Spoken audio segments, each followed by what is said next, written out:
Report of the Imperial Commission on the Disaster of Ionith by Lord Potreed, Chairman. Part 1. Preparations.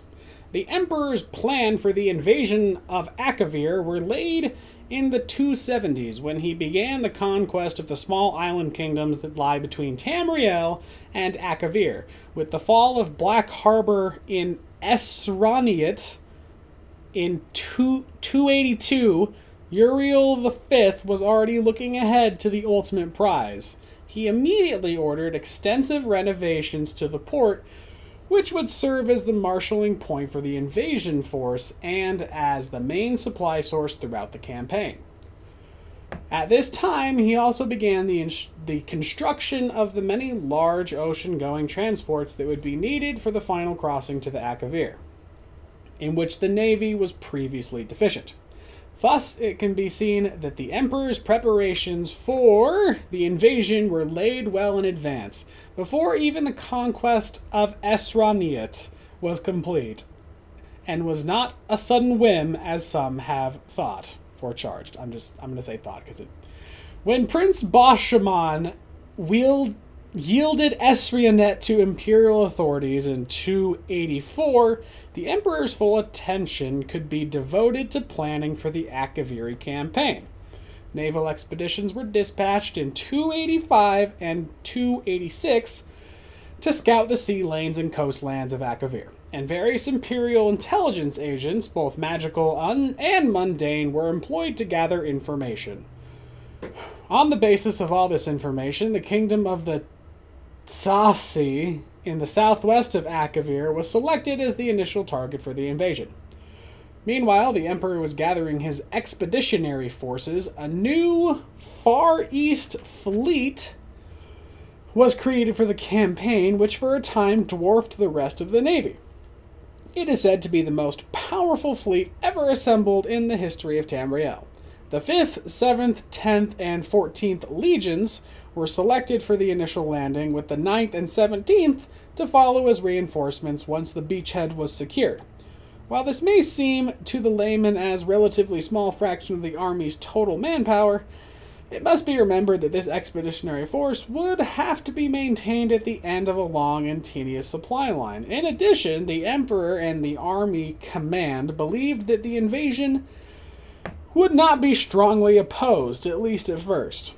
Despite, most crucially, the Navy had only enough heavy transport capacity to move 4 legions at a time. It should be noted here that the Commission does not find fault with the Emperor's preparation for the invasion, based on the information available prior to the invasion, which, while obviously deficient in hindsight, great effort had been made to accumulate. Wow. The Commission believes that the Emperor did not act recklessly or imprudently. Some have argued that the expeditionary force was too small.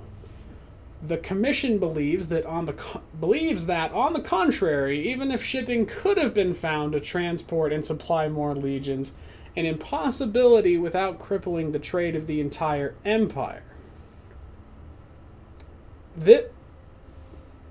This would have merely added to the scale of the disaster. It would not have averted it. Neither could the rest of the empire be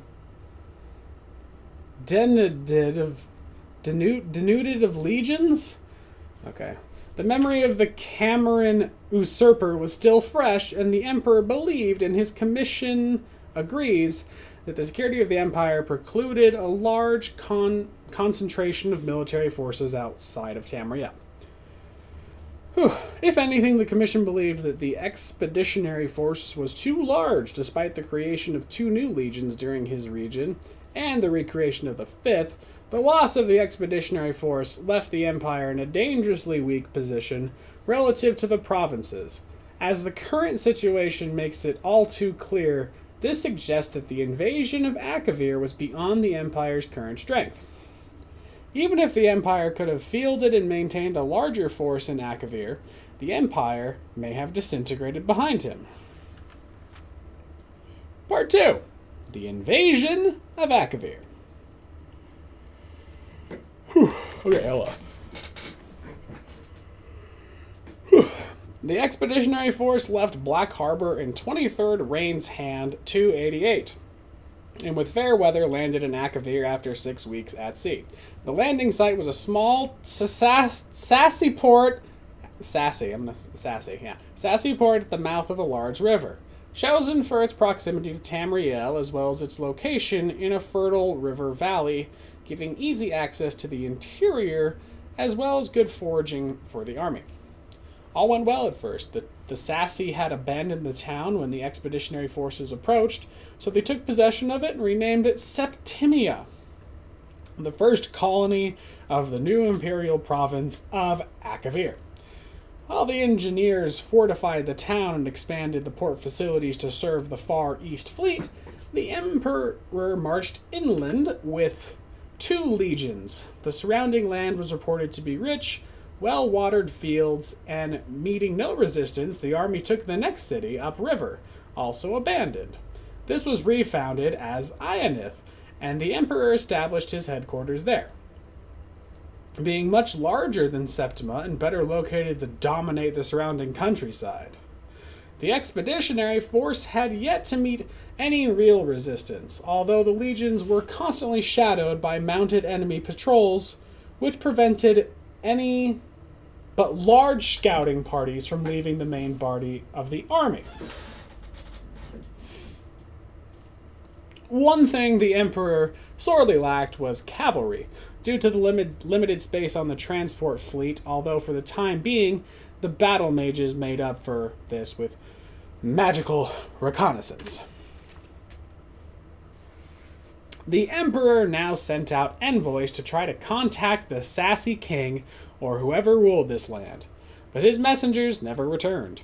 In retrospect, the Commission believes that valuable time was wasted in this effort while the army was stalled at Ionith, which could have been better spent in advancing quickly while the enemy was still apparently surprised by the invasion.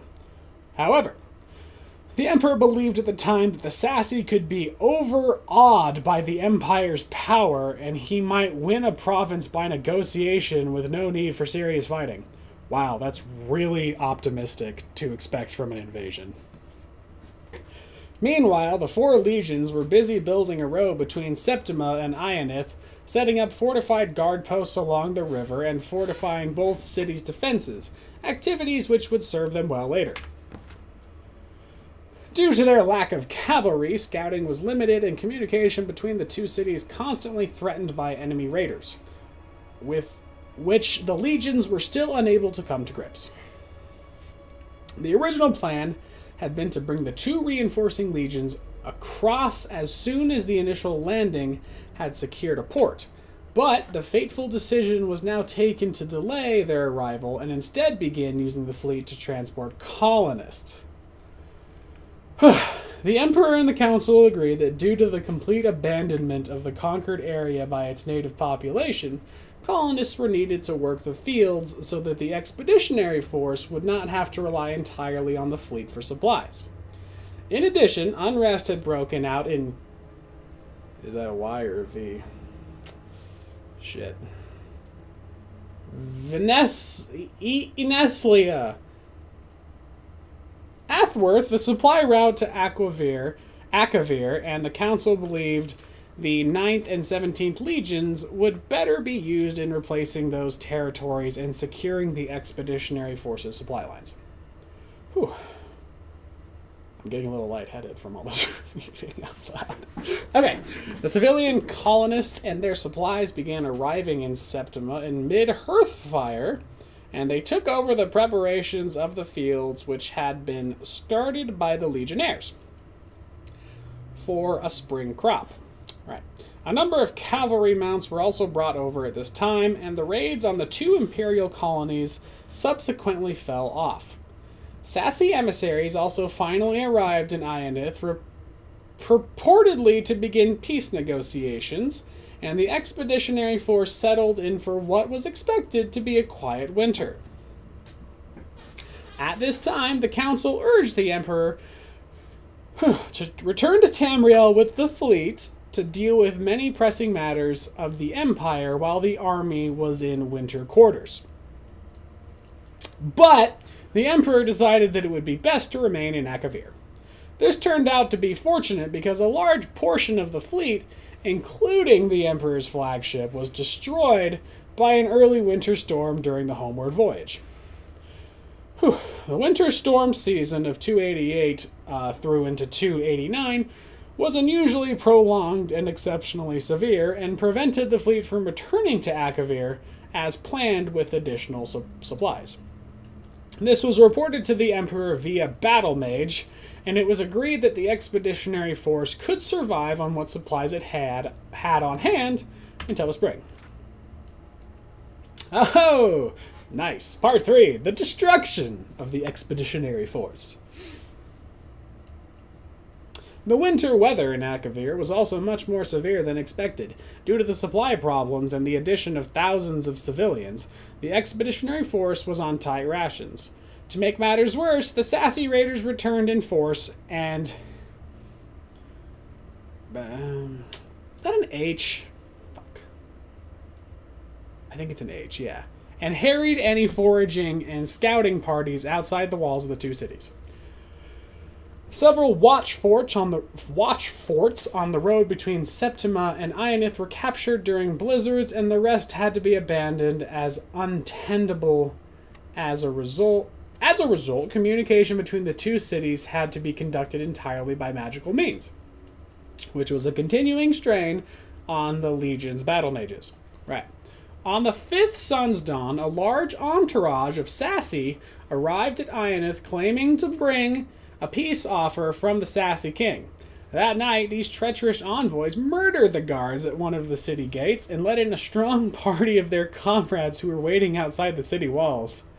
Their clear intention was to assassinate the Emperor, foiled only by the vigilance and courage of the troopers of the 10th who were guarding his palace. Once the alarm was raised, the Sassy inside the city were hunted down and killed to the last man. Needless to say, this was the end of negotiations between the Empire and the Sassy. Really. The arrival of spring only brought worse troubles instead of the expected spring rains. A hot, dry wind began to blow from the east, continuing with varying strengths throughout the entire summer.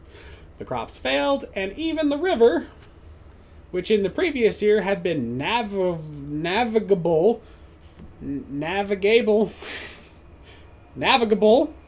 by small boats far upstream of Ionith, was completely dried up by sun's height. It is unknown if this was due to a previously unknown weather pattern unique to Akavir, or if the Sassy manipulated the weather through magical means. The Commission leans towards the former conclusion, as there is no direct evidence of the Sassy possessing such fearsome arcane power, but the latter possibility cannot entirely be ruled out.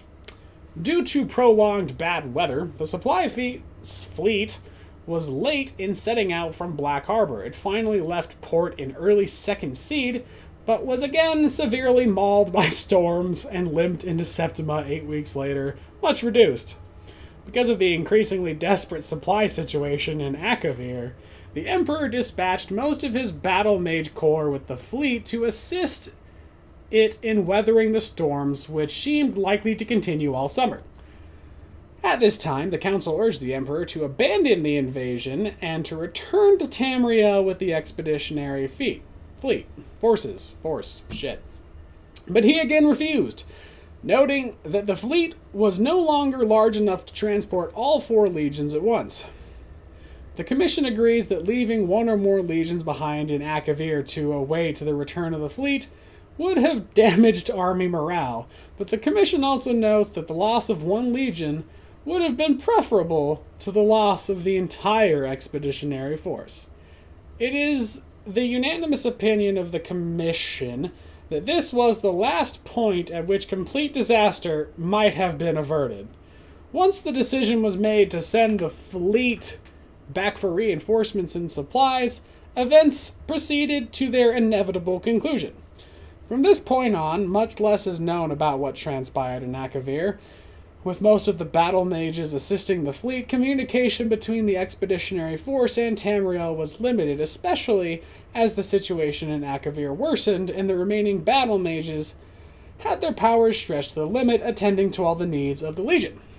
However, It appears that the Sassy may also have been actively interfering with the mages in some unknown manner.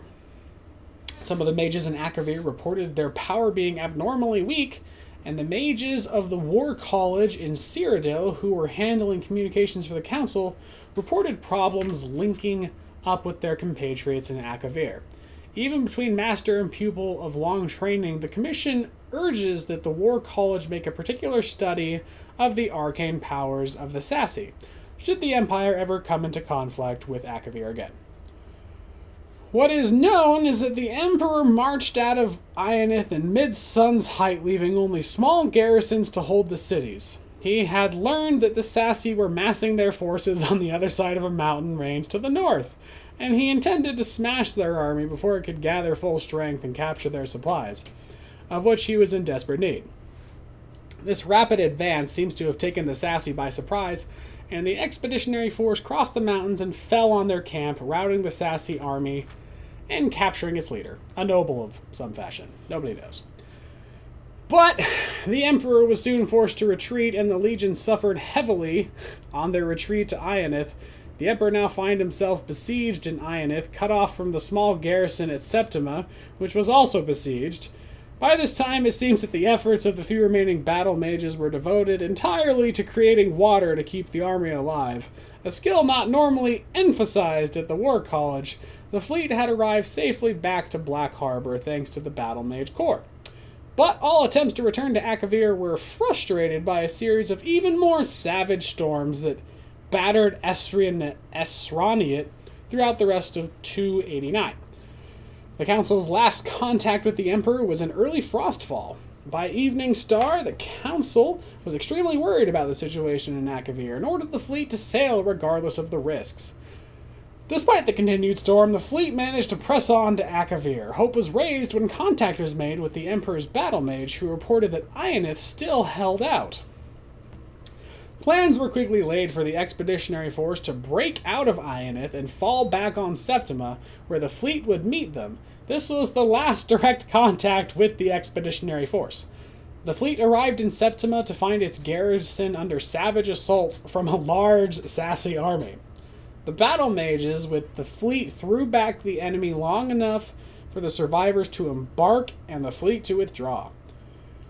The few survivors of the expeditionary force who reached Septima told how the Emperor had led the army out of Ionith by night 2 days earlier, successfully breaking through the enemy lines, but then being surrounded by overwhelming forces on the road to Septima. They told of the heroic last stand by the Emperor and the 10th Legion, which allowed a remnant of the 14th to reach Septima. 2 survivors of the 10th arrived in Septima that night, having slipped through the enemy lines during their undisciplined victory celebration. These men confirmed having seen the Emperor die, cut down by enemy arrows as he rallied the 10th's shield wall. All right. Part 4, the conclusion. The Commissions believed that the invasion of Akavir was doomed from the start for several reasons, none of which had been foreseen beforehand, unfortunately. Despite extensive intelligence gathering, the expeditionary force was clearly unprepared for the situation in Akavir. The unexpected weather which plagued the army and the navy was particularly disastrous without the loss of a majority of the Far East fleet during the campaign. The expeditionary force could have been withdrawn in 289, had it not been for weather and... yeah. Okay, the weather also forced the Emperor to assign most of his battle mage corps to the fleet, leaving him without their valuable assistance during the fighting, which soon followed. And of course, the unexpected drought which struck Ionith during 289 dashed the hopes of supplying the army locally and left the expeditionary force in an untenable situation when besieged in Ionith. The Sassy were also much stronger than intelligence reports had suggested. Information on the size of the army the Sassy were eventually able to field against the expeditionary force is vague, as the only serious fighting took place after regular communications were cut off between the Emperor and the Council. Nonetheless, it seems likely that the Sassy outnumbered the Emperor's forces by several times, as they were able to force four crack legions into retreat and then keep them under siege for several months. As was stated previously, the Commission declines to criticize the initial decision to invade Akavir based on what was known at the time. The plan seemed sound. It is only with the benefit of hindsight does it become obvious that the invasion had very little chance of success. Nonetheless, the Commission believes several valuable lessons can be taken from this disaster. First, the Sassy may have extremely powerful arcane forces at their command. The possibility that they may have manipulated the weather across such a vast region seems incredible, and it should be noted that 3 commissioners strongly objected to this paragraph even being included in this report. But the Commission believes that this matter deserves urgent investigation. The potential danger is such that even the slight possibility must be taken seriously. Second, the Sassy appeared to possess no navy to speak of. The expeditionary force was never threatened by sea, and the Far East fleet fought nothing but the weather. Indeed, initial plans called for a portion of the fleet to remain in Akavir for use in coastal operations, but in the event that there are very few places where the large vessels of the fleet could approach the land due to the innumerable reefs, sandbars, islands, blah blah blah. That infested the coastal waters north and south from Septima. Due to the utter lack of trees in the plains around Septima and Ionith, the expeditionary force was unable to build smaller vessels which could have navigated the shallow coastal waters. Any future military expeditions against Akavir would do well to consider some way of bringing a means for inshore naval operations in order to exploit this clear advantage over the Sassy. An advantage that was sadly unexploited by the expeditionary forces. Oh my god. Third, much longer-term study needs to be made of Akavir before another invasion could even be contemplated. The information gathered over the 4 years prior to the invasion was extensive but clearly inadequate. The weather conditions were completely unexpected, the Sassy much stronger than expected, and the attempted negotiations by the Emperor with the Sassy a disaster. Akavir proved alien beyond expectation, and the Commission believes any future attempt to evade Akavir should not be contemplated without much greater knowledge of the conditions, politics, and people of that continent than presently obtained. Finally, the Commission unanimously concludes that given what we know, any attempt to evade Akavir is folly, at least in the present state of the Empire. The Empire's legions are needed at home. One day, a peaceful, united Empire will return to Akavir and exact severe retribution for the disaster at Ionith and for our fallen Emperor. But that day is not now, nor in the foreseeable future. Holy fuck, that was long.